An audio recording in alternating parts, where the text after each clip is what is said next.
આજના breaking news સમાચાર. વેજલાઇન નિર્માણ પ્રશ્ને ખેડૂતોએ રસ્તા પર ઉતરી હાઈવે પર ચક્કાજામ કરતા લાઠીચાર્જ. મોરબી તાલુકાના જેતપુર ગામે વીજ લાઇનની પોલીસ પ્રોટેક્શન સામે આજે ફરી કામગીરી શરૂ થતાં મોટી સંખ્યામાં સ્થાનિક ખેડૂતો અને ગ્રામજનો ઘટના સ્થળે એકત્રિત થઈ ગયા હતા. જેતપુર સહિતના ગ્રામજનોએ કચ્છ અમદાવાદ હાઈવે ચક્કાજામ કર્યો હતો, જેના કારણે રસ્તાની બંને સાઈડમાં 5-5 કિલોમીટર વાહનોની કતારો લાગી ગઈ હતી.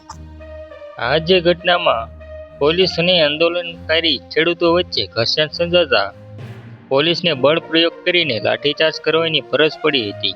આ ઘટનામાં એક મહિલા બેભાન થઈ જતા હોસ્પિટલમાં ખસેડાઈ હતી.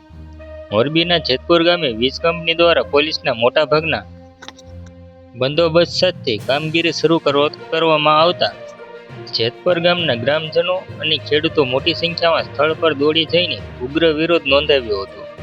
વિરોધ દરમિયાન એક આંદોલનકારી મહિલા બેભાન થઈ જતા તેને સારવાર માટે હોસ્પિટલ ખસેડવામાં આવી હતી. રસ્તા પર ઉતરી વિરોધ કરી રહેલ મહિલાઓની સંખ્યામાં પોલીસે અટકાયત કરવામાં આવતા મામલો ઉગ્ર બન્યો હતો, જેથી રોષે ભરાયેલા ખેડૂતો રસ્તા પર ઉતર્યા હતા. અણિયાળી ટોલ નાકે ખેડૂતો દ્વારા ચક્કાજામ કરી દેતા હાઈવે ઉપર લાંબો ટ્રાફિક જામ થવા સાથે 5 કિલોમીટરની લાંબી વાહનોની કતારો લાગી હતી. પોલીસ દ્વારા ખેડૂતોને એક તરફ ખસેડવામાં આવતા ઘર્ષણના દ્રશ્યો પણ સર્જાયા હતા.